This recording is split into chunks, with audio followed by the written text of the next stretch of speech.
aí, gente, aqui é o professor Fábio Vastos de inglês e hoje a gente vai falar sobre os pronomes relativos who, whom e which.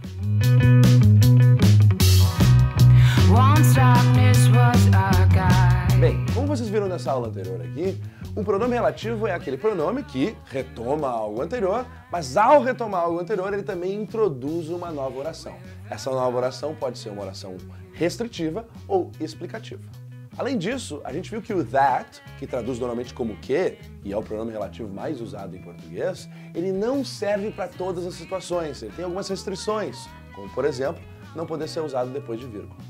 Mas ainda resta a dúvida, quando que eu uso os outros pronomes então? Desses outros pronomes, os mais comuns são o who, o whom e o which. Cabe a gente entender como que cada um deles funciona e quando que eles são usados, pela lógica do inglês, e em especial se a gente está acostumado a traduzir e usar sempre o that. Who e o whom, gente, a gente sabe que fazem referência a uma pessoa.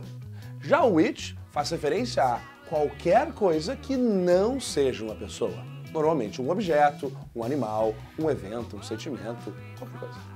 Dá uma olhada nesses dois exemplos aqui, gente. O primeiro, Paul is the beetle who doesn't eat bacon. E o segundo, bacon is the kind of food which Paul doesn't eat. Ambos exemplos de que ninguém é perfeito, infelizmente. Mas bem, o que importa é que who, no primeiro exemplo, faz uma referência a beetle, uma pessoa. Já na segunda frase, which faz referência a food, que definitivamente não é uma pessoa. Tá, essa foi fácil, né, gente?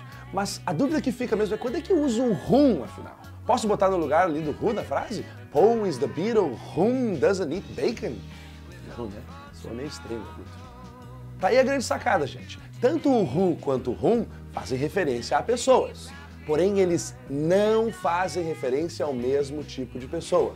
Como assim? Pessoas legais e pessoas chatas? Não, tá bem. Te liga nessas frases aqui.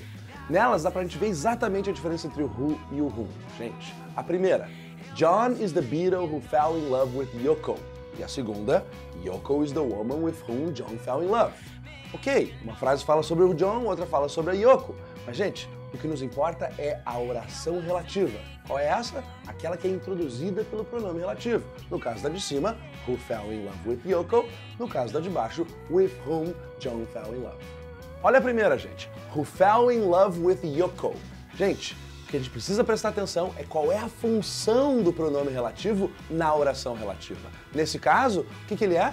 O sujeito. Como é que tu sabe disso? Olha o verbo, gente. Tem um verbo, tem que ter um sujeito. Quem é o sujeito da frase? O who. Olha a segunda. With whom John fell in love. Nessa frase, gente, nós não precisamos de sujeito. Já tem, é o John. John fell in love. Ou seja, o que está faltando é o objeto. John fell in love with whom.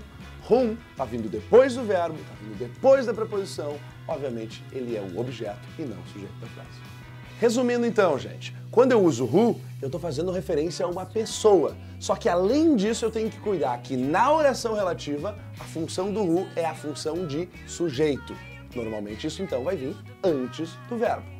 Já o whom, gente, também faz referência a uma pessoa, porém na oração relativa ele substitui o objeto. Portanto, ele vai vir depois do verbo, e muitas vezes depois de uma preposição. Uma dúvida que pode ter ficado é, será que existe essa distinção entre sujeito e objeto na oração relativa quando a gente usa o which? Não, gente, não tem diferença. O which serve tanto para o sujeito quanto para o objeto da oração. Tá com dúvida ainda? Te liga nesse esquema que tu vai saber exatamente o que fazer na hora da prova. Te pergunta, é uma pessoa? Se não, tu já sabe, é o which, independente se for sujeito ou objeto na oração relativa. Mas se a resposta for sim, aí tu cuida. O que está faltando na oração relativa? Está faltando o sujeito? Então é who. Está faltando o objeto? Então é whom. Tá, mas essa é a minha dúvida, é isso que eu não sei diferenciar. Bem, te liga nessa dica aqui que vai ficar bem fácil. Presta atenção no verbo da oração. Um verbo sempre tem um sujeito. Se esse verbo já tem um sujeito, o que te falta é o objeto, ou seja, whom. Mas se tu não tem sujeito, óbvio que te falta o sujeito. Tem que ter sujeito, ou seja, who. Vamos praticar um pouco, gente? Dá uma olhada nessas três frases aqui e escolhe qual é o melhor pronome relativo para cada uma delas, que eu já volto para a gente corrigir.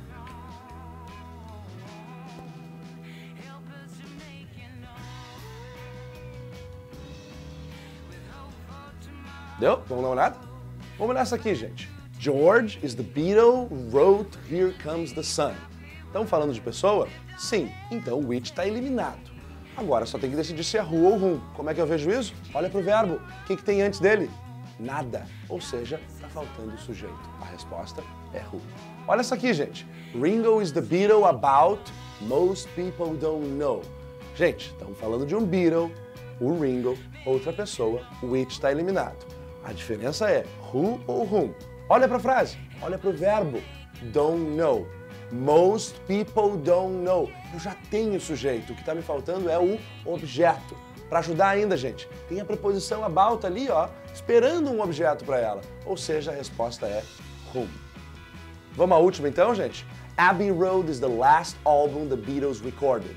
Gente, nós estamos falando de um álbum, de uma coisa. É óbvio que a resposta é which, independente se for sujeito ou objeto.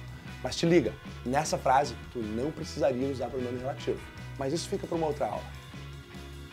Pronto, gente. Agora a gente já sabe usar os pronomes relativos mais importantes além do that. O who, o whom e o which. Se tu gostou, curte o vídeo aí, compartilha com teus amigos e assina o nosso canal. Até a próxima.